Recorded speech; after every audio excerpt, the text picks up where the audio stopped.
Hi friends, ನಮಸ್ತೆ. ನಾನು Mallikarjun. Welcome to ಸ್ಪರ್ಧಾ ಕರ್ನಾಟಕ ಅಕಾಡೆಮಿ ಯೂಟ್ಯೂಬ್ ಚಾನಲ್. ಸ್ನೇಹಿತರೆ, 27/8/2024 KS ಪ್ರಿಲಿಮ್ಸ್ ಎಕ್ಸಾಮ್ ಆಯಿತು.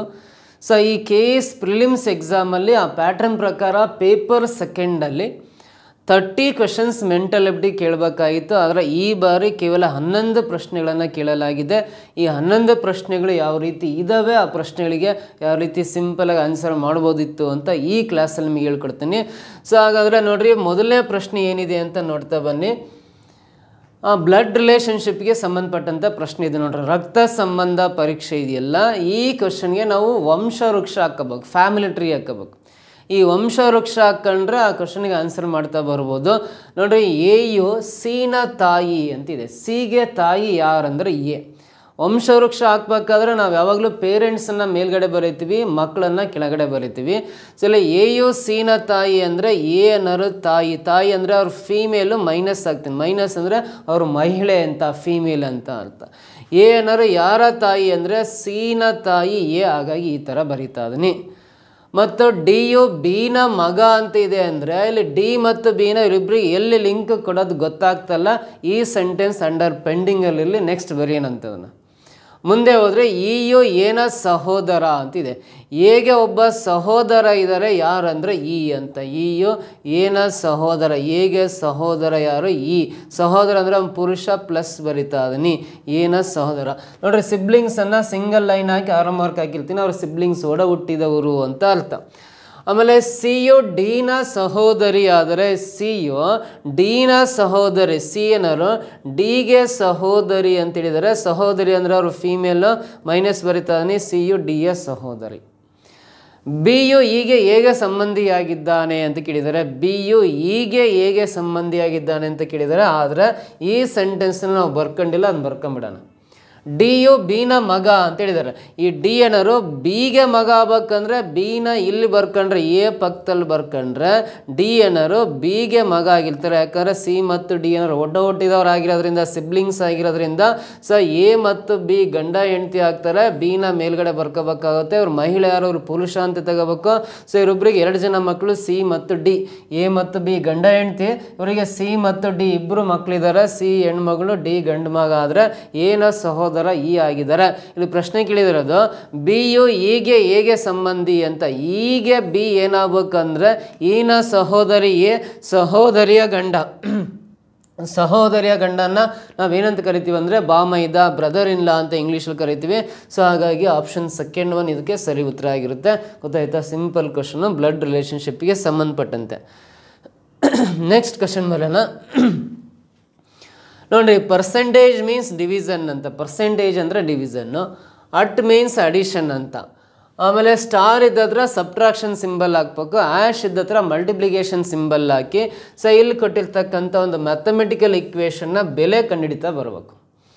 ನೋಡಿರಿ, 21% ಇದೆ ಅಂದರೆ 21% ಇದ್ದರೆ ಡಿವಿಷನ್ ಅಂದರೆ ಡಿವೈಡ್ ಬೈ ಸಿಂಬಲ್ ಹಾಕಿ 3 ಬರಿಬೇಕು.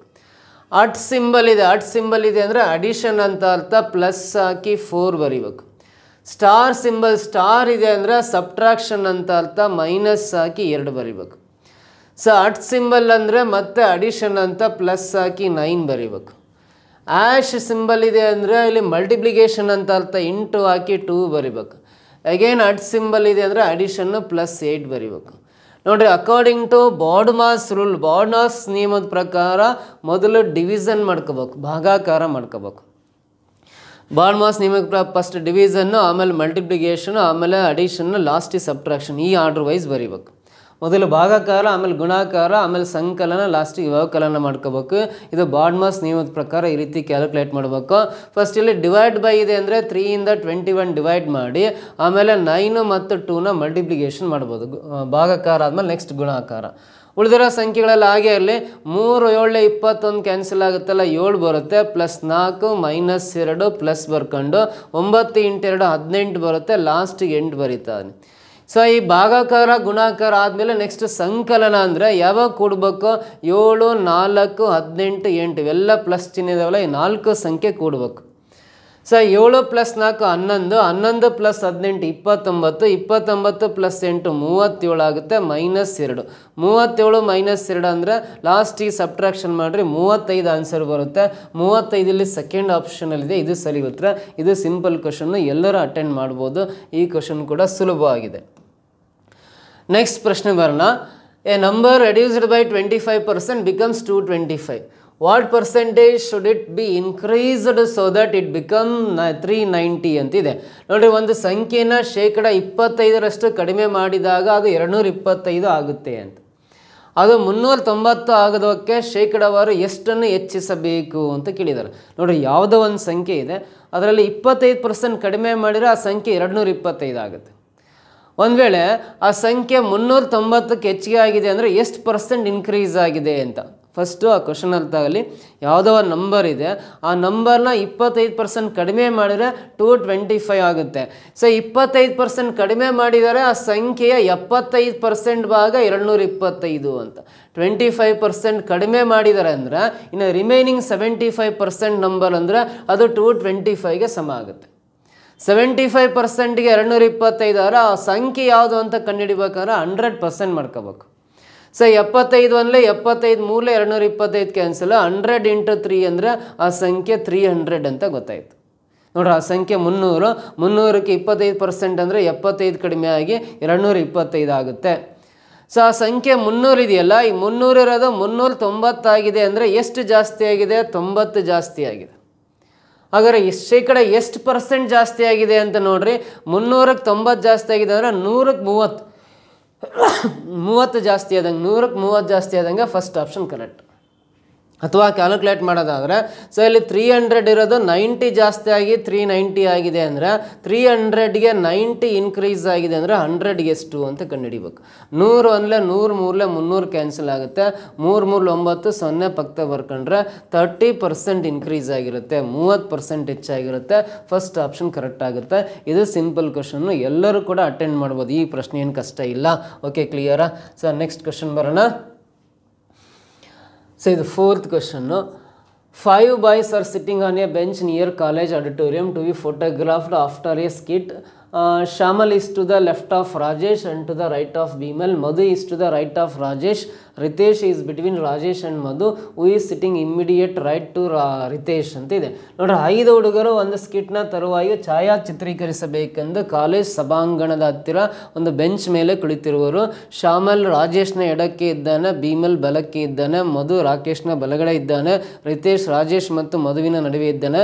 ರಿತೇಶ್ನ ನಿಕಟ ಬಲಕ್ಕೆ ಯಾರು ಕುಳಿತಿದ್ದಾರೆ ಅಂತಿದೆ. Simple question. ಹೆಂಗಂದ್ರೆ, ಒಂದು ಸ್ಕಿಟ್ ಮಾಡಿದ ಆಮೇಲೆ ಒಂದು ಫೋಟೋ ತಗೊಳ್ಳಿಕ್ಕೆ 5 ಜನ ಫೋಟೋಗ್ರಾಫಿಗೆ ಒಂದು ಸಭಾಂಗಣದಲ್ಲಿ ನಿಂತ್ಕೊತಾ ಇದ್ದಾರೆ. ಯಾವ ರೀತಿ ನಿಂತಿದ್ದಾರೆ ಅಂತ ಇಲ್ಲಿ ಇನ್ಫಾರ್ಮೇಷನ್ ಕೊಟ್ಟಿದ್ದಾರೆ. ಅದ್ರ ಪ್ರಕಾರ ಆ 5 ಜನವನ್ನು ನಿಲ್ಲಿಸಿದರೆ ಇಲ್ಲಿ ಲಾಸ್ಟಿಗೆ ರಿತೇಶ್ನ ನಿಕಟ ಬಲಕ್ಕೆ ಇಮ್ಮಿಡಿಯೇಟ್ ರೈಟ್ ಸೈಡಲ್ಲಿ ಯಾರಿದ್ದಾರೆ ಅಂತ ಕಂಡುಹಿಡಿಬೇಕು. ವೆರಿ ಸಿಂಪಲ್ ನೋಡ್ರಿ. ಒಂದು ಉತ್ತರಕ್ಕೆ ಮುಖ ಮಾಡಿ ನಿಂತ್ಕೊಂಡಿದ್ದಾರೆ ಅಂದರೆ ಇದು ಲೆಫ್ಟ್, ಇದು ರೈಟ್. ಈ ಥರ ಮುಖ ಮಾಡಿ ನಿಂತ್ಕೊಂಡಿದ್ದಾರೆ ಅಂದರೆ ಇದು ನನ್ನ ಎಡಗೈ, ಇದು ಬಲಗೈ ಎಲ್ಲ ಲೆಫ್ಟ್ ರೈಟ್ ಅಂತ ಬರ್ಕೊಂತೇನೆ. ಫಸ್ಟು ಇಲ್ಲಿ ಶ್ಯಾಮಲ್ ರಾಜೇಶ್ನ ಎಡಕ್ಕೆ ಇದ್ದಾನೆ ಅಂತಿದೆ. ಸೊ ಶ್ಯಾಮಲ್ ಅಂತಕ್ಕಂಥನು ರಾಜೇಶ್ನ ಎಡಕ್ಕೆ ಅಂತಿದೆ. ಇಲ್ಲಿ ಶ್ಯಾಮಲ್ ಬರಿತಾ ಇದ್ದಾನೆ, ಶ್ಯಾಮಲ್ ನಿಂತ್ಕೊಂಡಿದ್ದಾನೆ ಅಂದರೆ ಈ ರೀತಿ ಅವನಿಗೆ ಲೆಫ್ಟ್ ಟು ರೈಟ್ ಆಗುತ್ತೆ. ಶ್ಯಾಮಲ್ ರಾಜೇಶ್ನ ಎಡಕ್ಕೆ ಅಂತ ಹೇಳಿದಾರೆ ಅಂದರೆ ಈ ಕಡೆ ರಾಜೇಶ್ ಬರಿತಾ ಇದ್ದಾನೆ, ರಾಜೇಶ್ ಬರ್ಕಂಡೆ ಅಂದರೆ ರಾಜೇಶ್ನಿಂದ ಇದು ಲೆಫ್ಟ್ ಟು ರೈಟ್ ಆಗುತ್ತೆ. ನೋಡ್ರಿ, ಶ್ಯಾಮಲ್ ಅನ್ನೋದು ರಾಜೇಶ್ನ ಲೆಫ್ಟ್ ಸೈಡ್ ಇದ್ದಾನೆ ಅಂತ ಇದೆ, ಮತ್ತು ಭೀಮಲ್ನ ಬಲಕ್ಕೆ ಇದ್ದಾನೆ ಅಂತ. ಇದೇ ಶ್ಯಾಮಲ್ಲು ರಾಜೇಶ್ನ ಎಡಕ್ಕಿದ್ದಾನೆ ಮತ್ತು ಭೀಮಲ್ನ ಬಲಕ್ಕೆ ಇದ್ದಾನೆ ಅಂತ ಕೊಟ್ಟಿದ್ದಾನೆ. ಭೀಮಲ್ನಿಂದ ಬಲಕ್ಕೆ ಅಂದರೆ ಇದು ಲೆಫ್ಟ್ ರೈಟ್ ಆದ್ರೆ ನೋಡ್ರಿ, ಶ್ಯಾಮಲ್ಲನೂ ರಾಜೇಶ್ನಿಂದ ಲೆಫ್ಟ್ ಸೈಡ್ ಇದ್ದಾನೆ, ಭೀಮಲ್ನಿಂದ ರೈಟ್ ಸೈಡ್ ಇದ್ದಾನೆ ಅಂತ ಹೇಳಿದ್ದಾರೆ. ಈ ರೀತಿ ಬರ್ಕೊಂತೀವ 3 ಜನ. ನೆಕ್ಸ್ಟ್, ಮಧು ರಾಜೇಶ್ನ ಬಲಗಡೆ ಇದ್ದಾನೆ ಅಂತ. ಈ ರಾಜೇಶ್ನಿಂದ ಬಲಗಡೆ ಯಾರಿದ್ದಾರೆ ಅಂದರೆ ಮಧು ಇದ್ದಾನೆ ಅಂತ ಹೇಳಿದ್ದಾರೆ. ಮಧು ರಾಜೇಶ್ನ ಬಲಗಡೆ ಇದ್ದಾನೆ. ರಾಜೇಶ್ನ ತಕ್ಷಣ ಬಲ ಅಂತ ಏನು ಹೇಳಿಲ್ಲ, ಒಟ್ಟು ರಾಜೇಶ್ನಿಂದ ಬಲಕ್ಕೆ ಮಧು ಇದ್ದಾನೆ ಅಂತ ಕೊಟ್ಟಿದ್ದಾರೆ. ಮುಂದಿನ ಸೆಂಟೆನ್ಸ್ ಹೋದರೆ, ರಿತೇಶ್ ರಾಜೇಶ್ ಮತ್ತು ಮಧುವಿನ ನಡುವೆ ಇದ್ದಾನೆ.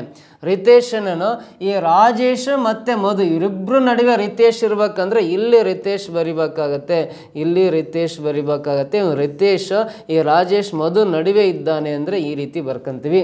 ಸೊ ಹಾಗಾದರೆ ರಿತೇಶ್ನ ನಿಕಟ ಬಲಕ್ಕೆ ಯಾರು ಕುಳಿತಿದ್ದಾರೆ ಅಂದರೆ, ನಿಕಟ ಬಲ ಅಂದರೆ ತಕ್ಷಣ ಬಲಭಾಗದಲ್ಲಿ, ಈ ರಿತೇಶ್ನ ತಕ್ಷಣ ಬಲಭಾಗದಲ್ಲಿ ಯಾರು ಕುಳಿತುಕೊಂಡಿದ್ದಾರೆ ಅಂದರೆ ಮಧು ಕುಳಿತುಕೊಂಡಿದ್ದಾನೆ. ಇದಕ್ಕೆ ಆನ್ಸರ್ ಮಧು ಅಂತ ಬರೀಬೇಕು. ಸೊ ಇಲ್ಲಿ ಫಸ್ಟ್ ಆಪ್ಷನಲ್ಲಿದೆ, ಇದೇ ಸರಿ ಉತ್ತರ ಆಗುತ್ತೆ. ಇದು ಕೂಡ ಮೋಸ್ಟ್ ಈಸಿಯೆಸ್ಟ್ ಕ್ವಶನ್, ಎಲ್ಲರೂ ಕೂಡ ಅಟೆಂಡ್ ಮಾಡ್ಬೋದು, ಕರೆಕ್ಟ್ ಬರುತ್ತೆ ಆನ್ಸರು. ಕ್ಲಿಯರಾಗಿ ಗೊತ್ತಾಯ್ತಾ? ಸೊ ನೆಕ್ಸ್ಟು 5th ಕ್ವಶನ್ಗೆ ಹೋಗೋಣ. ಒಂದು ಬಾಕ್ಸ್ 20 ವಸ್ತುಗಳನ್ನು ಒಳಗೊಂಡಿದೆ, ಅದರಲ್ಲಿ 4 ದೋಷಪೂರಿತವಾಗಿವೆ. 2 ವಸ್ತುಗಳನ್ನು ಈ ಬಾಕ್ಸ್ನಿಂದ ಯಾದೃಚ್ಛಿಕವಾಗಿ ತೆಗೆದುಕೊಳ್ಳಲಾಗಿದೆ, ಅವುಗಳಲ್ಲಿ ಕನಿಷ್ಠ 1 ದೋಷಪೂರಿತವಾಗಿರುವ ಸಂಭಾವ್ಯತೆ ಎಷ್ಟು ಅಂತ ಕ್ವಶನ್ ಕೇಳಿದ್ದಾನೆ. ಇದು ಸಂಭವನೀಯತೆ ಪ್ರಾಬಬಿಲಿಟಿ ಮೇಲೆ ಕ್ವಶನ್ ಇದು. ಸೊ ಸಂಭವನೀಯತೆ ಮೇಲೆ ಕ್ವಶನ್ ಕೇಳಿರೋದ್ರಿಂದ ರೀಸೆಂಟಾಗಿ ನಮ್ಮ ಇನ್ಸ್ಟಿಟ್ಯೂಟಲ್ಲಿ ಇದೇ ಪಾಠ ಹೇಳ್ಕೊಟ್ಟಿದ್ದೀವಿ. ಸೇಮ್ ಕ್ವಶನ್ಸ್ ಇಲ್ಲಿ ಅಪಿಯರ್ ಆಗಿದ್ದಾವೆ, ನಂಬರ್ಸ್ ಅಷ್ಟೇ ಚೇಂಜು, ಮೆಥಡ್ ಮಾತ್ರ ಅದೇ ಥರ. ಒಂದು ಬಾಕ್ಸ್ 20 ವಸ್ತುಗಳನ್ನು ಒಳಗೊಂಡಿದೆ. ನೋಡ್ರಿ, ಒಂದು ಬಾಕ್ಸ್ ಒಳಗಡೆ 20 ವಸ್ತುಗಳಿದ್ದಾವೆ. ಆ 20 ವಸ್ತುಗಳಲ್ಲಿ 4 ವಸ್ತುಗಳು ಡಿಫೆಕ್ಟಿವ್ ಇದ್ದಾವೆ ಅಂತ ಹೇಳಿದ್ದಾನೆ. 4 ಆರ್ ಡಿಫೆಕ್ಟಿವ್ ಅಂದರೆ ದೋಷಪೂರಿತ ಆಗಿದ್ದಾವೆ 4 ವಸ್ತುಗಳು.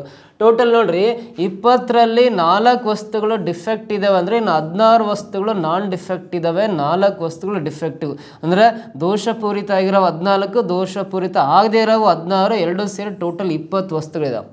ಆ ಬಾಕ್ಸಲ್ಲಿ 20 ವಸ್ತುಗಳಿದಾವಲ್ಲ, ಆ ಬಾಕ್ಸ್ನಿಂದ ಯಾದೃಚ್ಛಿಕವಾಗಿ ನೋಡ್ರಿ 2 ವಸ್ತುಗಳನ್ನು ಹೊರ ತೆಗಿತಾ ಇದ್ದಾರೆ ಅಂತ. ಆ ಬಾಕ್ಸಲ್ಲಿ ಕೈ ಹಾಕಿ 2 ವಸ್ತುಗಳನ್ನು ಹೊರ ತೆಗಿತಾ ಇದ್ದೀವಿ ಅಂದರೆ ಟೋಟಲ್ ನೋಡ್ರಿ 20 ವಸ್ತುಗಳಲ್ಲಿ 2 ವಸ್ತುಗಳನ್ನು ಹೊರ ತೆಗೆಯೋದ್ರಿಂದ ಕೆಳಗಡೆ 20C2 ಅಂತ ಬರ್ಕೋಬೇಕು.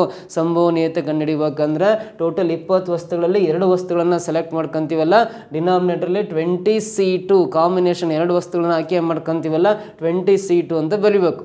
ನಾವು ಆಯ್ಕೆ ಮಾಡ್ಕೊಳ್ಳೋ ಆ 2 ವಸ್ತುಗಳಲ್ಲಿ ಕನಿಷ್ಠ 1 ದೋಷಪೂರಿತವಾಗಿರುವ ಸಂಭಾವ್ಯತೆ ಕನಿಷ್ಠ 1 ಅಂತ ಕೊಟ್ಟಿದ್ದಾನೆ. ಸೊ ನೋಡ್ರಿ, ಕನಿಷ್ಠ ಅಂತ ಪದ ಕೊಟ್ಟರೆ ಅಟ್ಲೀಸ್ಟ್ ಅಂತ ಕೊಟ್ಟರೆ ಅದನ್ನು ಕರೆಕ್ಟಾಗಿ ಅಬ್ಸರ್ವ್ ಮಾಡಬೇಕು. ಕನಿಷ್ಠ 1 ಅಂದರೆ 1 ಅಥವಾ 1ಕ್ಕಿಂತ ಹೆಚ್ಚು ಅಂತ ಅರ್ಥ, 1 ಅಥವಾ 1ಕ್ಕಿಂತ ಹೆಚ್ಚು ಅಂತ ಅರ್ಥ. ಸೊ ಅಂದರೆ ಟೋಟಲಿ 20ರಲ್ಲಿ 16 ನಾನ್ ಡಿಫೆಕ್ಟಿವ್, ಇನ್ನು 4 ಡಿಫೆಕ್ಟ್ ಇದ್ದಾವೆ ಅಂದರೆ ನಾವು ಹೊರ ತೆಗೆಯ 2 ವಸ್ತುಗಳಲ್ಲಿ ಕನಿಷ್ಠ 1 ವಸ್ತು ಆದರೂ ಡಿಫೆಕ್ಟಿವ್ ಅಂದರೆ ದೋಷಪೂರಿತ ಆಗಿರೋ ಸಂಭವನೀಯತೆ ಎಷ್ಟು ಅಂತ ಕೇಳಿದ್ದಾನೆ. ಕನಿಷ್ಠ 1 ಅಂದರೆ 1 ಅಥವಾ 1ಕ್ಕಿಂತ ಹೆಚ್ಚು ಸಾಧ್ಯತೆ ಎಷ್ಟಿರುತ್ತೆ ಅದೆಲ್ಲ ಬರ್ಕೋಬೇಕಾಗುತ್ತೆ. ಈ 4 ಡಿಫೆಕ್ಟಿವಲ್ಲಿ 1 ಅಂದರೆ 1 ವಸ್ತುವನ್ನು ಹೊರಗೆ ಬಂದು ತೆಗೆದಿವಿ ಅಂದರೆ ಮತ್ತೊಂದು ವಸ್ತು ಯಾವುದಾಗಿರುತ್ತೆ ಅಂದರೆ ಇಂಟು ಹಾಕೋಬೇಕು, ಮತ್ತೊಂದು ಅಂತ ಮೀನಿಂಗ್ ಸಿಗುತ್ತೆ. ನಾವು ಹೊರ ತೆಗಿತಾ ಇರೋದು 2 ವಸ್ತುಗಳು, ಅದರ 4 ಡಿಫೆಕ್ಟಿವಲ್ಲಿ 1 ವಸ್ತು ಹೊರ ಬಂದಿದೆ ಅಂದರೆ ಇನ್ನು 16 ನಾನ್ ಡಿಫೆಕ್ಟಿವ್ ವಸ್ತುಗಳಲ್ಲಿ ಇನ್ನೊಂದು ವಸ್ತು ಹೊರ ಬಂದಿರುತ್ತೆ. ಡಿಫೆಕ್ಟಿವ್ 1 ನಾನ್ ಡಿಫೆಕ್ಟಿವ್ 1 ಅಂದರೆ 4C1 16C1. ಕನಿಷ್ಠ ಅಂತ ಪದ ಕೊಟ್ಟರೆ ಬೇರೆ ಬೇರೆ ಸಾಧ್ಯತೆಗಳು ಬರೋ ಚಾನ್ಸಸ್ ಇರುತ್ತೆ, ಅವೆಲ್ಲ ಬರ್ಕೋಬೇಕು. 1ಕ್ಕಿಂತ ಹೆಚ್ಚು ಅಂದರೆ ಈ 4ರಲ್ಲಿ ನಾವು ಹೊರ ತೆಗೆ 2 ಕೂಡ ಡಿಫೆಕ್ಟಿವ್ ಇದ್ದಾವೆ ಅಂದರೆ ಇನ್ನು 16 ವಸ್ತುಗಳಲ್ಲಿ ನಾನ್ ಡಿಫೆಕ್ಟಿವ್ ವಸ್ತುಗಳು ಯಾವುವು ಬರಲ್ಲ. ಯಾಕಂದ್ರೆ ನಾವು ಹೊರ ತೆಗಿತಿರೋದೇ 2 ಕೂಡ ಡಿಫೆಕ್ಟಿವ್ ಹೊರ ಬಂದರೆ ನಾನ್ ಡಿಫೆಕ್ಟಿವ್ ಯಾವುವು ಬಂದಿರಲ್ಲ. ಹಾಗಾಗಿ 16C0 ಹಾಕಬೇಕು. ಒಂದು ಸೈಡ್ 0 ಬರ್ಕೊಂಡ್ರೆ ಸಾಕು, ಇಲ್ಲಿಗೆ ಸ್ಟಾಪ್ ಮಾಡಿ ಸಿಂಪ್ಲಿಫೈ ಮಾಡಿರಿ. 4C1 ಬೆಲೆ 4 ಬರುತ್ತೆ, 16C1 ಬೆಲೆ 16 ಆಗುತ್ತೆ. 4C2 ಅಂದರೆ 4 × 3 / 2 × 1 ಅಂತ. 4ರಿಂದ ಸ್ಟಾರ್ಟ್ ಮಾಡಿ 2 ಸಂಖ್ಯೆ ಬರೀಬೇಕು, ಕೆಳಗಡೆ 2ರಿಂದ ಸ್ಟಾರ್ಟ್ ಮಾಡಿ 1ರವರೆಗೂ ಬರೀಬೇಕು. ಇಲ್ಲಿ 2 ಇರೋದ್ರಿಂದ 2 4 ಕ್ಯಾನ್ಸಲು, 2 × 3 ಅಂದರೆ 6 ಆಗುತ್ತೆ. 4C2 ವ್ಯಾಲ್ಯೂ 6 ಬರುತ್ತೆ. ಇಲ್ಲಿ 16 ಇದೆ, ಕೆಳಗಡೆ 0 ಇದ್ದಾಗ ಮೇಲೆ ಯಾವುದೇ ಸಂಖ್ಯೆಯಲ್ಲಿ value should be equal to 1 ಆಗುತ್ತೆ. ಸೊ ಇದು 16 4 64, ಇದು 6 1 6, ಇವೆರಡು ಕೂಡಿದಾಗ 70 ಬರುತ್ತಲ್ಲ. ಈ 70ಯನ್ನು ಇಲ್ಲಿ ಮೇಲ್ಗಡೆ ಬರ್ಕೋಬೇಕು. ಬರ್ಕೊಂಡು ಸಿಂಪ್ಲಿಫೈ ಮಾಡಿರಿ. 70 ಮೇಲ್ಗಡೆ ಬರ್ಕೊಂಡು 20C2 ವ್ಯಾಲ್ಯೂ ಸಿಂಪ್ಲಿಫೈ ಮಾಡಿರಿ. ಯಾವ ಥರ ಅಂದರೆ ಇಲ್ಲಿ 2 ಇರೋದ್ರಿಂದ 20ರಿಂದ ಸ್ಟಾರ್ಟ್ ಮಾಡಿ ಇಳಿಕೆ ಕ್ರಮದಲ್ಲಿ 2 ಸಂಖ್ಯೆ ಬರೀಬೇಕು. ಕೆಳಗಡೆ 2 × 1 ಬರೀಬೇಕು. 2 10 20 ಕ್ಯಾನ್ಸಲ್ ಆಗುತ್ತೆ. 19 × 10 ಅಂದರೆ 190 ಬರುತ್ತೆ. ಸೊ 190 ಕೆಳಗಡೆ ಬರ್ಕೊಂಡು ಸೊ ಈ 0 ಕ್ಯಾನ್ಸಲ್ ಆಗುತ್ತೆ. ಮೇಲ್ಗಡೆ 7, ಕೆಳಗಡೆ 19 ಇರೋದ್ರಿಂದ ಸಂಭವನೀಯತೆ 7/19 ಬರುತ್ತೆ.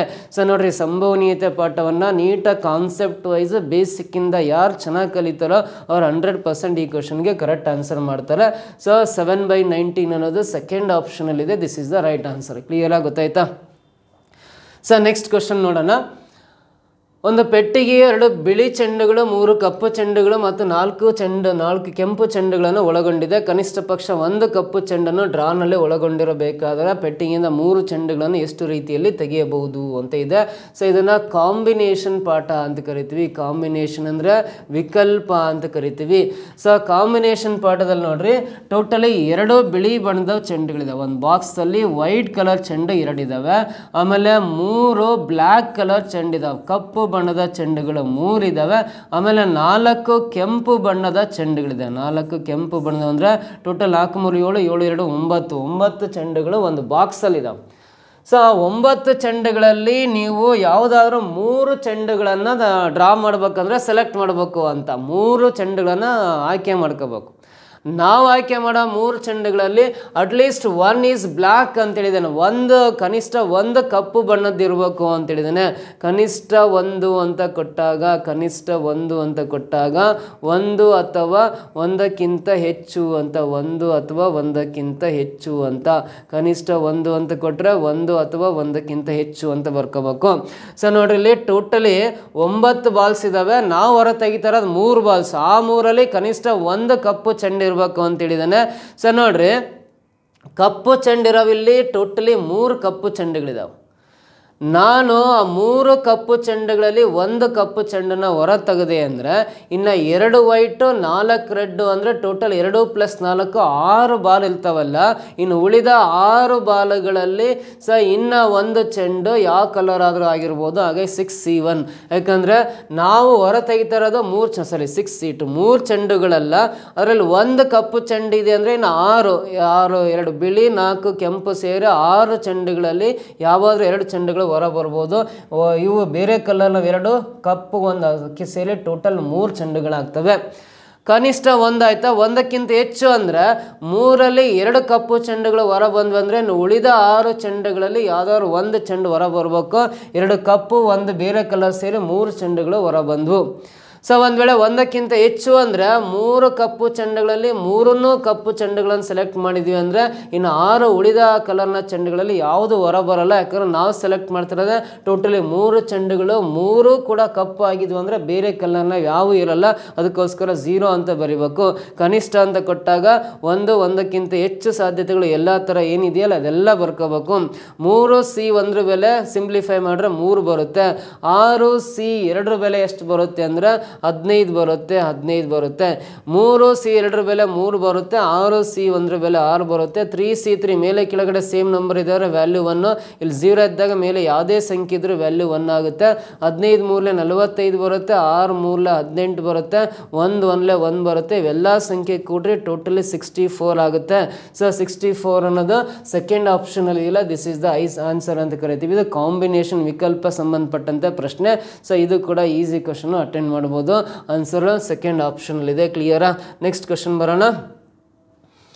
ಒಂದು ಸೀಸೆಯಲ್ಲಿ 28 ಮೊಟ್ಟೆಗಳಿವೆ.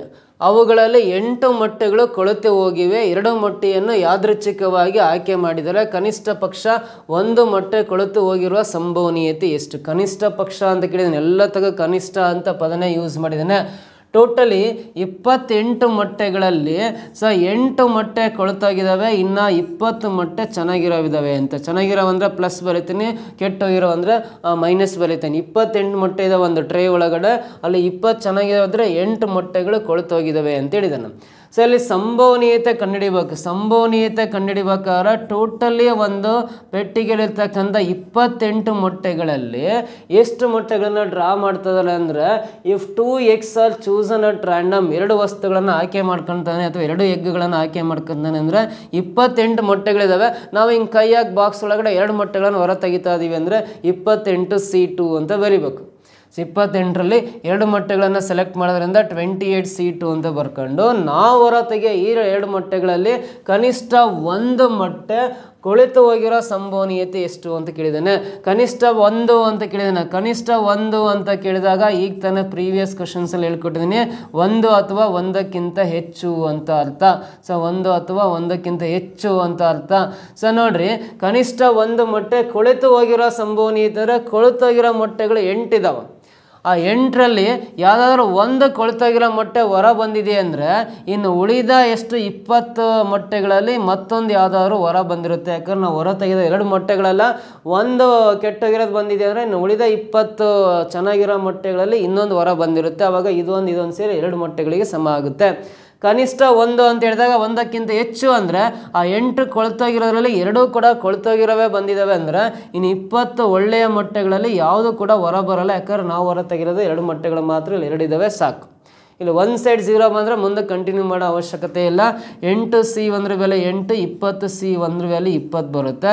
ಇಲ್ಲಿ 8C2 ವ್ಯಾಲ್ಯೂ 28 ಬರುತ್ತೆ, 28 ಬರುತ್ತೆ. 8C2 ಅಂದರೆ 20C0 ಅಂದರೆ 1 ಬರುತ್ತೆ. 28ಲೆ 160 ಬರುತ್ತೆ, 28ಲೆ 28 ಬರುತ್ತೆ.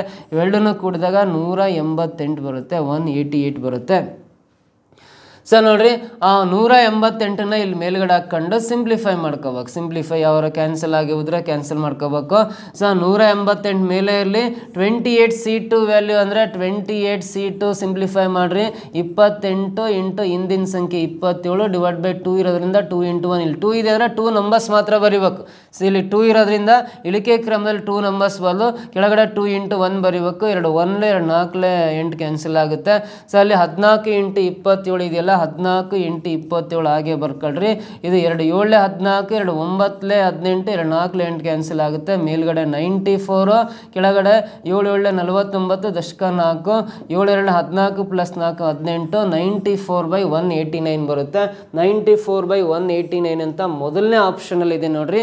ಫಸ್ಟ್ ಆಪ್ಷನ್ ಇದು ರೈಟ್ ಆನ್ಸರ್ ಆಗುತ್ತೆ. ಸಂಭವನೀಯತೆ ಮೇಲೆ ಮತ್ತೊಂದು ಕ್ವಶನ್ ಕೇಳಿದ್ದಾನೆ ನೋಡ್ರಿ. ಇಲ್ಲಿ ಸಂಭವನೀಯತೆ ಮೇಲ್ಗಡೆ ಟೋಟಲಿ 3 ಕ್ವಶನ್ಸ್, ಕಾಂಬಿನೇಷನ್ ಮೇಲೆ 1 ಪ್ರಶ್ನೆ, ಒಂದೇ ಯೂನಿಟ್ ಮೇಲೆ 4 ಪ್ರಶ್ನೆಗಳನ್ನು ಈ ಬಾರಿ ಎಕ್ಸಾಮಲ್ಲಿ ಕೇಳಿದ್ದಾನೆ. ಸೊ ನೆಕ್ಸ್ಟ್ ಕ್ವಶನ್ ಟ್ರೈ ಮಾಡ್ತಾ ಬನ್ನಿ ಏನಿದೆ ಅಂತ ನೋಡ್ರಿ. ಹೆಸರು ಪಟ್ಟಿ ಸಂಖ್ಯೆ 3ರಿಂದ 42ರವರೆಗೆ ಇರುವ 40 ವಿದ್ಯಾರ್ಥಿಗಳ ಒಂದು ತರಗತಿಯಲ್ಲಿ ಒಬ್ಬ ವಿದ್ಯಾರ್ಥಿ ಒಂದು ಜೋಕನ್ನು ಹೇಳಲು ಎದ್ದು ನಿಲ್ಲುತ್ತಾನೆ. ಆಯ್ಕೆಯಾದ ವಿದ್ಯಾರ್ಥಿ ಹೆಸರು ಪಟ್ಟಿ ಸಂಖ್ಯೆಯು 4 ಅಥವಾ 7ರ ಅಪವರ್ತ್ಯವಾಗಿರುವ ಸಂಭವನೀಯತೆಯನ್ನು ಕಂಡುಹಿಡಿಯಿರಿ ಅಂತಿದೆ.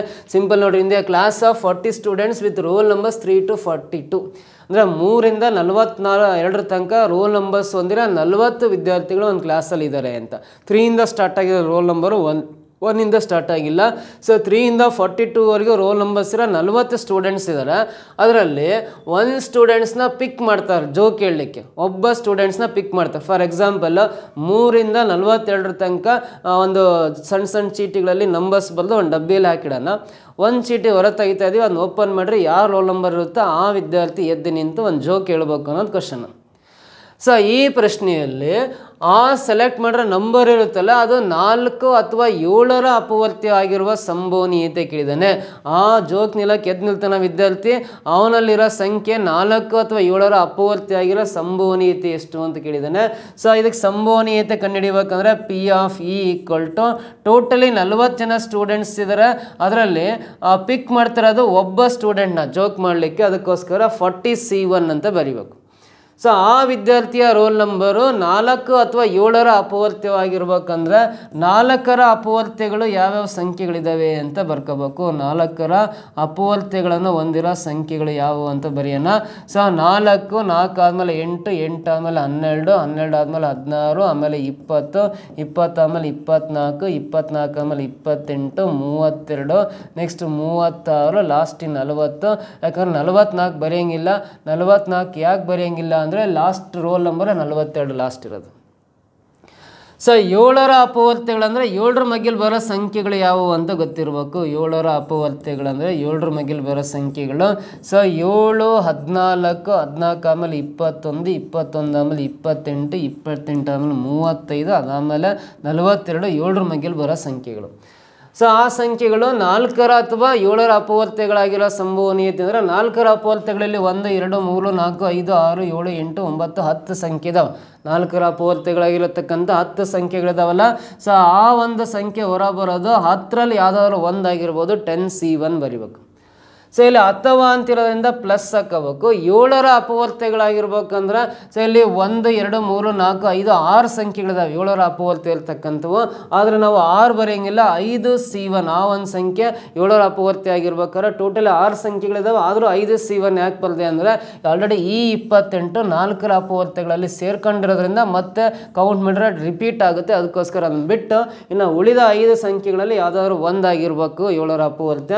5C1 ಬರ್ಕೋಬೇಕು. 10C1 ವ್ಯಾಲ್ಯೂ 10 ಬರುತ್ತೆ. 5C1 ವ್ಯಾಲ್ಯೂ 5 ಬರುತ್ತೆ. 40C1 ವ್ಯಾಲ್ಯೂ 40 ಬರುತ್ತೆ. 10 + 5 15 ಕೆಳಗಡೆ 40 ಬರೀಬೇಕು. 5 3 15 5 8 40 ಕ್ಯಾನ್ಸಲ್ ಆಗಿ ಸಂಭವನೀಯತೆ 3/8 ಬರುತ್ತೆ. ಸೊ ಇದು 3/8 ಅಂತ ಇಲ್ಲಿ 4th ಆಪ್ಷನಲ್ಲಿ ಇದೆ ನೋಡ್ರಿ. ಇದು ಸರಿ ಉತ್ತರ ಆಗುತ್ತೆ. 3/8 ಅನ್ನೋದು ಕ್ಲಿಯರ್ ಆಗಿ ಗೊತ್ತಾಯ್ತಾ. ಸೊ ನೋಡ್ರಿ ಇಲ್ಲಿ 3 ಸಂಭವನೀಯತೆ ಮೇಲೆ ಪ್ರಶ್ನೆಗಳು ಕೇಳಿದ್ದಾನೆ. ಒಂದೇ ಒಂದು ಇದರಲ್ಲಿ ಕಾಂಬಿನೇಷನ್ ಕೇಳಿದ್ದಾನೆ. ಟೋಟಲಿ ಅದೇ ಸೇಮ್ ಕಾನ್ಸೆಪ್ಟಲ್ಲಿ 4 ಪ್ರಶ್ನೆಗಳನ್ನು ಕೇಳಿದ್ದಾರೆ. ಸೊ ರೀಸೆಂಟಾಗಿ ನಮ್ಮ ಸಂಸ್ಥೆಯಲ್ಲಿ ಇದೇ ಪಾಠವನ್ನು ಹೇಳ್ಕೊಟ್ಟಿದ್ವಿ. ಅದಕ್ಕೆ ಸಂಬಂಧಪಟ್ಟಂತೆ ಸೇಮ್ ಟೈಪ್ ಕ್ವಶನ್ ಬಟ್ ಸಂಖ್ಯೆ ಚೇಂಜ್ ಮಾಡಿ ಪ್ರಶ್ನೆಗಳನ್ನು ಕೇಳಿದ್ದಾನೆ. Next very simple question. ಒಬ್ಬ ಮನುಷ್ಯ ಕೆಲವು ಕೋಳಿಗಳು ಮತ್ತು ಹಸುಗಳನ್ನು ಹೊಂದಿದ್ದಾನೆ. ನೋಡ್ರಿ, ತಲೆಗಳ ಸಂಖ್ಯೆಯು 48, ಪಾದಗಳ ಸಂಖ್ಯೆಯು 144ಕ್ಕೆ ಸಮವಾಗಿದ್ದರೆ ಆಗ ಕೋಳಿಗಳ ಸಂಖ್ಯೆ ಎಷ್ಟು ಬರುತ್ತೆ ಅಂತ ಕೇಳಿದ್ದಾನೆ. ಒಬ್ಬ ವ್ಯಕ್ತಿ ಹತ್ರ ಕೆಲವು ಕೋಳಿ ಇದ್ದಾವೆ, ಕೆಲವು ಹಸುಗಳಿದ್ದಾವೆ. ಆ ಕೋಳಿ ತಲೆಗಳನ್ನು ಹಸು ತಲೆಗಳನ್ನು ಎಣಿಸಿದಾಗ 48 ತಲೆಗಳಿದ್ದಾವೆ ಅಂತ ಹೇಳಿದ್ದಾನೆ. ನೋಡ್ರಿ, ತಲೆಗಳ ಸಂಖ್ಯೆ ಒಂದು ಕೋಳಿ ಒಂದೇ ತಲೆ, ಒಂದು ಹಸುಗೆ ಒಂದೇ ತಲೆ ಇರೋದ್ರಿಂದ ಟೋಟಲ್ 48 ತಲೆಗಳಿದ್ದಾವೆ. ಅಂದರೆ 48 ಪ್ರಾಣಿಗಳಿದ್ದಾವೆ ಹಸು ಮತ್ತು ಕೋಳಿ ಸೇರಿ ಅಂತ. ಆಮೇಲೆ ಪಾದಗಳಂದರೆ ಅವುಗಳ ಕಾಲುಗಳ ಸಂಖ್ಯೆ ಎಣಿಸ್ತಾವ್ರೆ. ಕೋಳಿ ಕಾಲುಗಳು ಹಸು ಕಾಲುಗಳನ್ನು ಕೌಂಟ್ ಮಾಡಿದ್ರೆ 140 ಪಾದಗಳಿದ್ದಾವೆ ಕಾಲುಗಳ ಸಂಖ್ಯೆ ಅಂತ. ಹಾಗಾದರೆ ಅವನ ಬಳಿ ಇರ್ತಕ್ಕಂಥ ಕೋಳಿಗಳ ಸಂಖ್ಯೆ ಎಷ್ಟು ಅಂತ ಕಂಡುಹಿಡಿಬೇಕು. ಇದನ್ನು ಆಪ್ಷನ್ ಥ್ರೂನು ಲೆಕ್ಕ ಮಾಡ್ತಾ ಹೋಗ್ಬೋದು ಅಥವಾ ಡೈರೆಕ್ಟಾಗಿ ಮಾಡ್ಬೋದು. ಕೋಳಿಗಳ ಸಂಖ್ಯೆ X ಅಂತ ತಗೊಂಡಿದ್ದೀನಿ ಅಂದರೆ ಹಸುಗಳ ಸಂಖ್ಯೆ Y ಅಂತ ಬರಿತಾ ಇದೀನಿ. ಹಸುಗಳ ಸಂಖ್ಯೆ Y ಅಂತ ಬರ್ಕೊಂತ ಇದೀನಿ. ಸೊ ಕೋಳಿ ತಲೆಗಳು ಮತ್ತು ಹಸು ತಲೆಗಳು ಅಂದರೆ ಕೋಳಿಗಳ ಸಂಖ್ಯೆ ಮತ್ತು ಹಸುಗಳ ಸಂಖ್ಯೆಗಳನ್ನು ಕೂಡಿದಾಗ X ಅಂದರೆ ಕೋಳಿಗಳು, Y ಅಂದರೆ ಹಸುಗಳನ್ನು ಕೂಡಿದಾಗ ಟೋಟಲ್ 48 ತಲೆಗಳಿದ್ದಾವೆ. ಅಂದರೆ 48 ಪ್ರಾಣಿಗಳಿದ್ದಾವೆ ಅಂತ ಅರ್ಥ. ಆಗ X + Y = 48 ಬರಿತಾ ಇದ್ದಾನೆ. ಸೊ ಇವಾಗ ಒಂದು ಕೋಳಿಗೆ ಎಷ್ಟು ಕಾಲು ಇರ್ತವೆ ಹೇಳ್ರಿ? 2 ಕಾಲುಗಳು ಇರ್ತವೆ. ಇಲ್ಲಿ X ಕೋಳಿಗಳಿಂದ ಸೇರಿ 2X ಕಾಲುಗಳಾಗ್ತವೆ. 2X ಬರ್ಕೋಬೇಕು. ಒಂದು ಹಸುಗೆ 4 ಕಾಲು, ಆ ಥರದ Y ಹಸುಗಳಿದ್ದಾವೆ ಅಂದರೆ +4Y ಅಂತ ಬರಿತಾ ಇದ್ದಾನೆ. ಒಂದು ಕೋಳಿಗೆ 2 ಕಾಲು, ಒಂದು ಹಸುವಿಗೆ 4 ಕಾಲು, ಈ ಥರ ಎಲ್ಲ ಕಾಲುಗಳನ್ನು ಎಣಿಸ್ತಾ ಹೋದ್ರೆ 140ಕ್ಕೆ ಸಮ ಅಂತ ಹೇಳಿದರೆ ಇದನ್ನ 140 ಅಂತ ಬರಿತೀನಿ. ಇನ್ನು ಸಮೀಕರಣ 2 ಅಂತ ಬರ್ಕೊಂತೀನಿ. ಸೊ ಇವಾಗ ನಾವೇನು ಮಾಡಬೇಕು ಅಂದರೆ ಕೋಳಿಗಳ ಸಂಖ್ಯೆ ಬೇಕು, X ವ್ಯಾಲ್ಯೂ ಬೇಕಂದ್ರೆ ನೋಡ್ರಿ ಇಲ್ಲಿ Y ಪಕ್ಕದಲ್ಲಿ 4 ಇದೆ. ಇಲ್ಲಿ Y ಪಕ್ಕದಲ್ಲಿ ಏನಿಲ್ಲ ಅಂದರೆ ಇದು 4ಕ್ಕೆ ಆಗ್ಬೇಕಂದ್ರೆ ಸಮೀಕರಣ 1ನ್ನು 4ರಿಂದ ಗುಣಿಸಿ ಇದ್ರ ಕೆಳಗೆ ಬರ್ಕೋಬೇಕು. ಸಮೀಕರಣ 1ನ್ನು 4ರಿಂದ ಗುಣಿಸಿಬಿಡೋಣ. 4 × X ಅಂದರೆ 4X + 4 × Y ಅಂದರೆ 4Y = 48 × 4ನ್ನು ಗುಣಾಕಾರ ಮಾಡಿರಿ 192 ಬರುತ್ತೆ. ಅದೇ ರೀತಿ ಎರಡನೇ ಸಮೀಕರಣ ಏನು ಚೇಂಜಸ್ ಮಾಡೋದು ಬೇಡ. ಇದ್ರ ಕೆಳಗಡೆ ಬರ್ಕೊಂಡು ಹಾಗೆ ಬರ್ರಿ. ಅದು ಯಾವ ಥರ ಇದೆ ಆ್ಯಸ್ ಇಟ್ ಈಸ್ ಬರ್ಕೊಂಡು ಇವೆರಡೂ ಸಮೀಕರಣಗಳನ್ನು ಕಳಿಯೋಣ, ವ್ಯವಕಲನ ಮಾಡೋಣ. ಸಬ್ಟ್ರಾಕ್ಷನ್ ಮಾಡಿದ್ರೆ ಕೆಳಗಿನ ಸಮೀಕರಣ ಚಿಹ್ನೆಗಳು ಪ್ಲಸ್ ಇರೋವೆಲ್ಲ ಮೈನಸ್ ಆಗಿ ಬದಲಾಗ್ತವೆ ಕಳಿಬೇಕಾದ್ರೆ. ಸೊ ಇವಾಗ ಇದು +4y, ಕೆಳಗಿನ ಚಿಹ್ನೆ ನೋಡ್ರಿ -4y ಕ್ಯಾನ್ಸಲ್ಲು. 4x ಅಲ್ಲಿ 2x ಕಳೆದ್ರೆ 2x ಬರುತ್ತೆ. 192ನಲ್ಲಿ 140 ಮೈನಸ್ ಮಾಡಿರಿ 52 ಬರುತ್ತೆ. X ವ್ಯಾಲ್ಯೂ ಬೇಕಂದ್ರೆ 2 ರೈಟ್ ಸೈಡ್ ಬಂದರೆ /2 ಬರುತ್ತೆ. 52ರ ಅರ್ಧ ಅಂದರೆ 26 ಆಗುತ್ತಲ್ಲ. X = 26 ಅಂದರೆ X ಅಂದರೆ ಅರ್ಥ ಏನಂದರೆ ಇಲ್ಲಿ ಕೋಳಿಗಳ ಸಂಖ್ಯೆ X ಅಂದರೆ ಕೋಳಿಗಳು ಅಂತ ತಗೊಂಡಿದ್ವಿ. ಕೋಳಿಗಳ ಸಂಖ್ಯೆ 26 ಇದೆ. ಆಪ್ಷನ್ 4th ಒಂದು ಸರಿ ಉತ್ತರ ಆಗುತ್ತೆ. 4ನೇ ಆಪ್ಷನ್ ಇದಕ್ಕೆ ಸರಿಯಾದ ಉತ್ತರ ಆಗಿರುತ್ತೆ. ಕ್ಲಿಯರಾಗಿ ಗೊತ್ತಾಯ್ತಾ? ಸೊ ನೆಕ್ಸ್ಟ್ ಇದಾದ್ಮೇಲೆ ಮುಂದಿನ ಪ್ರಶ್ನೆ ಬರೋಣ. ಸೊ ಇಲ್ಲಿ ನೋಡ್ರಿ, ಸಿಲೋಯಿಸಮ್ ಅಂತ ಕರಿತೀವಿ, ಹೇಳಿಕೆಗಳು ಮತ್ತು ತೀರ್ಮಾನಗಳು ಅಂತ ಆಗುತ್ತೆ. ಸೊ ಇಲ್ಲಿ 2 ಹೇಳಿಕೆಗಳನ್ನು ಕೊಟ್ಟಿದ್ದಾನೆ. ಎಲ್ಲ ಕಿತ್ತಳೆ ಹಣ್ಣುಗಳು ಬಾಳೆಹಣ್ಣುಗಳಾಗಿವೆ, ಯಾವುದೇ ಬಾಳೆಹಣ್ಣು ಹಣ್ಣಲ್ಲ ಅಂತ ಕೊಟ್ಟಿದ್ದಾನೆ. ಅದಕ್ಕೆ ಸಂಬಂಧಪಟ್ಟಂಥ 4 ತೀರ್ಮಾನಗಳು ಕೊಟ್ಟಿದ್ದಾನೆ. ಇದರಲ್ಲಿ ಯಾವ ತೀರ್ಮಾನಗಳು ಅನುಸರಿಸುತ್ತವೆ ಅಥವಾ ಸರಿಯಾಗಿವೆ ಅಂತ ಕ್ಯಾಲ್ಕುಲೇಟ್ ಮಾಡೋದಾದರೆ ನಾವು ನೋಡ್ರಿ. ಸೊ ಇನ್ನು ಇಂಗ್ಲೀಷಲ್ಲಿ ನಿಮಗೆ ಅರ್ಥ ಮಾಡಿಸಿದ್ರೆ ಬೆಟರ್ ಅನಿಸುತ್ತೆ. ನೋಡ್ರಿ, ಇಲ್ಲಿ ಆಲ್ ಆರೆಂಜಸ್ ಆರ್ ಬನಾನಾಸ್ ಅಂತ ಇದೆಯಲ್ಲ, ಇವೆರಡೂ ಸ್ಟೇಟ್ಮೆಂಟ್ಸ್ಗೆ ಮೊದಲು ವೆನ್ ಡಯಾಗ್ರಾಮ್ ಡ್ರಾ ಮಾಡೋದು ಕಲಿಬೇಕು. ಆಲ್ ಆರೆಂಜಸ್ ಆರ್ ಬನಾನಾಸ್ ಅಂತ ಇದಿಲ್ಲ. ಫಸ್ಟ್ ಆರೆಂಜಸ್ ಸರ್ಕಲ್ ಬರಿತೀನಿ. ಆರೆಂಜಸ್ಗೆ ಒಂದು ಸರ್ಕಲ್ ಬರಿತೀನಿ. This circle represents oranges. All ಅಂತಿರೋದ್ರಿಂದ ಮೇಲ್ಗಡೆ ಕಾನ್ಸೆಂಟ್ರಿಕ್ ಸರ್ಕಲ್ ಹಾಕಿ ಆಲ್ ಆರೆಂಜಸ್ ಆರ್ ಬನಾನಾಸ್ ಅಂತಿದೆಯಲ್ಲ, ಈ ಸರ್ಕಲ್ನ ಬನಾನಾಸ್ ಅಂತ ಬರಿತೀನಿ. Second statement no banana is fruit ಅಂತ ಇದೆಯಲ್ಲ, ಯಾವುದೇ ಬನಾನಾ ಫ್ರೂಟ್ ಆಗಿಲ್ಲ ಅಂತ ಇದೆಯಲ್ಲ. ಸೊ ಹಾಗಾಗಿ ಆ ಬನಾನಾಕ್ಕೆ ಎಲ್ಲೂ ಟಚ್ ಆದಂಗೆ ಸಪ್ರೇಟಾಗಿ ಫ್ರೂಟ್ ಬರಿಬೇಕು. ನೋ ಬನಾನಾ ಈಸ್ ಫ್ರೂಟ್ ಅಂದರೆ ಯಾವುದೇ ಬನಾನಾ ಫ್ರೂಟ್ ಅಲ್ಲ ಅಂತ ಹೇಳಿದ್ರೆ ಸಪ್ರೇಟಾಗಿ ಬರಿಬೇಕು. ಸೊ ನೀವು ಕೇಳ್ಬೋದು ಬನಾನಾ ಫ್ರೂಟ್ ಹೌದಲ್ಲ ಸರ್ ಇಲ್ಲಿ ಆಗಿಲ್ಲ ಅಂತ ಹೇಳಿದಾರೆ ಅಂತ. ನೀವು ಹಂಗೆ ವಾದ ಮಾಡೋಂಗಿಲ್ಲ. ಆ ಕೊಟ್ಟಿರೋ ಹೇಳಿಕೆಗಳನ್ನೇ ನಿಜ ಅಂತ ಭಾವಿಸ್ಕೊಂಡು ಅದಕ್ಕೆ ಸಂಬಂಧಪಟ್ಟಂಥ ತೀರ್ಮಾನಗಳು ಸರಿನಾ ತಪ್ಪ ಅಂತ ಹೇಳೋದು ಕೆಲಸ ಅಷ್ಟೇ ನಮ್ಮದಾಗಿರುತ್ತೆ. ಸೊ ಇವಾಗ ನೋಡ್ರಿ, ಆ ಕೊಟ್ಟಿರೋ ಸ್ಟೇಟ್ಮೆಂಟ್ಸ್ಗೆ ನಾನು ವೆನ್ ಡಯಾಗ್ರಾಮ್ ಡ್ರಾ ಮಾಡ್ಕೊಂಡೆ. ಇವಾಗ ಇದು ಒಂದೇ ಸಿಂಗಲ್ ವೆನ್ ಡಯಾಗ್ರಾಮ್. ಈ 4 ತೀರ್ಮಾನಗಳಲ್ಲಿ ಯಾವ್ದು ಸರಿ ಅಂತ ನೋಡೋಣ. ಸಮ್ ಬನಾನಾಸ್ ಆರ್ ಆರೆಂಜಸ್ ಅಂತ ಇದೆ ನೋಡ್ರಿ. ಮೊದಲಿಗೆ ಬನಾನಾಸ್ ಇದೆ, ಆಮೇಲೆ ಆರೆಂಜಸ್ ಇದೆ. ಅಂದರೆ ಇಲ್ಲಿ ಬನಾನಾ ಇದೆ, ಇಲ್ಲಿ ಆರೆಂಜಸ್ ಇದೆ. ಅಂದರೆ ಇವೆರಡನ್ನ ಕಾನ್ಸೆಂಟ್ರಿಕ್ ಸರ್ಕಲ್ಸ್, ನಾವು ಏಕಕೇಂದ್ರೀಯ ವೃತ್ತಗಳು ಅಂತ ಕರಿತೀವಿ. ಒಂದೇ ಕೇಂದ್ರ ಇದೆಯಲ್ಲ ಅವನ್ನ ಕಾನ್ಸೆಂಟ್ರಿಕ್ ಸರ್ಕಲ್ಸ್ ಅಂತ ಕರಿತೀವಿ. ಫಸ್ಟ್ ಬನಾನಾಸ್ ಅನ್ನೋದು ಔಟ್ಸೈಡ್ ಸರ್ಕಲ್ ಇದು, ಆಮೇಲೆ ಆರೆಂಜಸ್ ಅನ್ನೋದು ಇನ್ಸೈಡ್ ಸರ್ಕಲ್ಲು. ಔಟ್ಸೈಡಿಂದ ಇನ್ಸೈಡ್ ಕೊಟ್ಟರೆ ಫಸ್ಟ್ ಔಟ್ಸೈಡ್ ವರ್ಡಿಂದ ಆಮೇಲೆ ಇನ್ಸೈಡ್ ವರ್ಡ್ ಕೊಟ್ಟರೆ ಆ ಕನ್ಕ್ಲೂಷನಲ್ಲಿ ಸಮ್ ಅಂತ ಪದ ಇದ್ದರೆ ಅದು ಟ್ರೂ ಆಗುತ್ತೆ. ಇಲ್ಲಿ ಸಮ್ ಅಂತ ಪದ ಇರೋದ್ರಿಂದ ಮೊದಲನೇ ತೀರ್ಮಾನ ಸರಿಯಾಗಿದೆ ಅಂತ ಹೇಳ್ತೀವಿ. ಅಥವಾ ಮೊದಲ ಇನ್ಸೈಡು ಆಮೇಲೆ ಔಟ್ಸೈಡ್ ಕೊಟ್ಟರೆ ಅದು ಆಲ್ ಪದ ಇದ್ದರೆ ಸರಿಯಾಗಿರುತ್ತೆ. ಬಟ್ ಇಲ್ಲಿ ಮೊದಲು ಔಟ್ಸೈಡ್ ಇದೆ ಆಮೇಲೆ ಇನ್ಸೈಡ್ ಇದೆ ಅಂದರೆ ಔಟ್ಸೈಡ್ ಟು ಇನ್ಸೈಡ್ ಕೊಟ್ಟಾಗ ಸಮ್ ಹೊಡಿದ್ರೆ ಮಾತ್ರ ಆ ಕನ್ಕ್ಲೂಷನ್ ಸರಿ ಅಂತ ಹೇಳ್ತೀವಿ. ಇಲ್ಲಿ ಸಮ್ ಇರೋದ್ರಿಂದ ಮೊದಲನೇ ತೀರ್ಮಾನ ಸರಿ ಅಂತ ಕರಿತೀವಿ. ಎರಡನೇ ಬರೋಣ, no fruit is a banana. So fruit circle ಇಲ್ಲಿದೆ, ಬನಾನಾ ಸರ್ಕಲ್ ಇಲ್ಲಿದೆ. ಇಲ್ಲಿ ಡಯಾಗ್ರಾಮಲ್ಲಿ ಇವೆರಡೂ ಸಪ್ರೇಟ್ ಇದಾವೆ ಅಂದರೆ ಡಯಾಗ್ರಾಮಲ್ಲಿ ನೋ ಅಂತ ಹೇಳುತ್ತೆ. ಇವೆರಡೂ ಸಪ್ರೇಟ್ ತೋರಿಸ್ತಾ ಇದೆ ಚಿತ್ರ ಅಂದಮೇಲೆ ಡಯಾಗ್ರಾಮಲ್ಲಿ ನೋ ಅಂತ ತೋರಿಸ್ತಾ ಇದೆ. ಇಲ್ಲೂ ನೋ ಅಂತಲೇ ಇರೋದ್ರಿಂದ ಎರಡನೇ ತೀರ್ಮಾನನೂ ಕೂಡ ಸರಿಯಾಗಿದೆ ಅಂತ ಹೇಳ್ತೀವಿ. ಏನು ಸರಿ ಇದೆ? ಬಿನೂ ಸರಿ ಇದೆ. ಆಮೇಲೆ ಆಲ್ ಆರೆಂಜಸ್ ಆರ್ ಫ್ರೂಟ್ಸ್ ಅಂತ ಇದೆ. ಆಲ್ ಆರೆಂಜಸ್ ಇಲ್ಲಿದೆ, ಫ್ರೂಟ್ ಇಲ್ಲಿದೆ. ಆರೆಂಜ್ ಫ್ರೂಟ್ ಇಲ್ಲಿ ಸಪ್ರೇಟ್ ಇದಾವೆ ಅಂದರೆ ಡಯಾಗ್ರಾಮಲ್ಲಿ ನೋ ಅಂತ ಕೊಡ್ತಾ ಇದೆ ಮೀನಿಂಗು. ಬಟ್ ಇಲ್ಲಿ ಆಲ್ ಅಂತ ಕೊಟ್ಟಿರೋದ್ರಿಂದ it does not follows, wrong ಅಂತ ಹೇಳ್ತೀವಿ. ಆಪ್ಷನ್ ಸಿನ. ನೆಕ್ಸ್ಟ್ ಡಿ ನೋಡ್ರಿ, ಸಮ್ ಫ್ರೂಟ್ಸ್ ಆರ್ ಆರೆಂಜಸ್ ಅಂತ ಇದೆ. ಸೊ ಫ್ರೂಟ್ಸ್ ಇಲ್ಲಿದೆ, ಆರೆಂಜಸ್ ಇಲ್ಲಿದೆ ಅಂದರೆ ಇವೆರಡು ಏನು ಮೀನಿಂಗ್ ಕೊಡುತ್ತೆ ಡಯಾಗ್ರಾಮಲ್ಲಿ? ಇದೇ ಸಪ್ರೇಟ್ ಇದೆ, ಇದೇ ಸಪ್ರೇಟ್ ಇದೆ ಅಂದರೆ ನೋ ಅಂತ ಮೀನಿಂಗ್ ಕೊಡುತ್ತೆ. ಸೊ ಇಲ್ಲಿ ಸಮ್ ಅಂತಿರೋದ್ರಿಂದ ಇದು ಕೂಡ ರಾಂಗ್ ಆಗುತ್ತೆ. ಸೊ ಹಾಗಾದರೆ option C wrong, D wrong. ಅಂದರೆ ಎ ಮತ್ತು ಬಿ ಮಾತ್ರ ಸರಿಯಾಗಿದೆ. ಅಂದರೆ ಕೊಟ್ಟಿರೋ ಆಪ್ಷನ್ಸಲ್ಲಿ only conclusions A and B follow ಅಂತ ಇದೆಯಲ್ಲ, option second is the right answer ಅಂತ ಹೇಳ್ಬೋದು. ಕ್ಲಿಯರಾಗಿ ಗೊತ್ತಾಯ್ತಾ? ನೋಡಿರಿ, KS ಪ್ರಿಲಿಮ್ಸ್ ಎಕ್ಸಾಮಲ್ಲಿ 10 ಕ್ವಶನ್ಸು ಅಟೆಂಡಬಲ್ ಕ್ವಶನ್ಸ್. 10 ಕ್ವಶನ್ಸ್ ಎಲ್ಲ ತಪ್ಪಿಲ್ದಂಗೆ ಅಕ್ಯುರೇಟಾಗಿ ಆನ್ಸರ್ ಬರುತ್ತೆ. 11ನೇ ಕ್ವಶನ್ಗೆ ಆನ್ಸರ್ ಬರುತ್ತೆ, ಬಟ್ ಅದನ್ನು ಸ್ವಲ್ಪ ಅರ್ಥ ಮಾಡ್ಕೊಳ್ಳೋದು ಕಷ್ಟ. ಅದಕ್ಕೆ ಈಸಿ ಮೆಥಡ್ ಕಂಡುಹಿಡಿಯೋದು ಕಷ್ಟ. ಅದು ಶಾರ್ಟ್ಕಟ್ ಮೆಥಡನ್ನು ಅದನ್ನು ಎಕ್ಸು ವೈ ಅಂತೆಲ್ಲ ತಗೊಂಡು ಮಾಡಬೇಕು. ಆ ಥರ ಕ್ಯಾಲ್ಕುಲೇಟ್ ಮಾಡ್ತಾ ಹೋದರೆ ಇದಕ್ಕೆ ಸೊ 4th ಆಪ್ಷನ್ 4 ಆನ್ಸರ್ ಬರುತ್ತೆ. ಸೊ ಮೂಲ ಪಟ್ಟಿಯಲ್ಲಿ ಎಷ್ಟು ಸಂಖ್ಯೆಗಳಿವೆ ಅಂತ ಕೇಳಿದಾಗ ಆನ್ಸರ್ 4 ಬರುತ್ತೆ. ಇವಿಷ್ಟು KS ಪ್ರಿಲಿಮ್ಸ್ 2024ರಲ್ಲಿ ಕೇಳಿರೋ ಪ್ರಶ್ನೆಗಳಿಗೆ ಆನ್ಸರ್ ಮಾಡೋದು ಹೇಳ್ಕೊಟ್ಟಿದ್ದೀನಿ. ಸೊ ಇವಿಷ್ಟು ನಿಮಗೆ ಇಷ್ಟ ಆಗಿದ್ರೆ ಒಂದು ಲೈಕ್ ಮಾಡಿ, ಕಮೆಂಟ್ ಮಾಡಿ, ಮತ್ತು ಶೇರ್ ಮಾಡ್ತಾ ಬನ್ನಿ. ನೆಕ್ಸ್ಟ್ ವಿಡಿಯೋದಲ್ಲಿ ಮತ್ತೆ ಭೇಟಿ ಆಗ್ತೀನಿ. Thank you so much.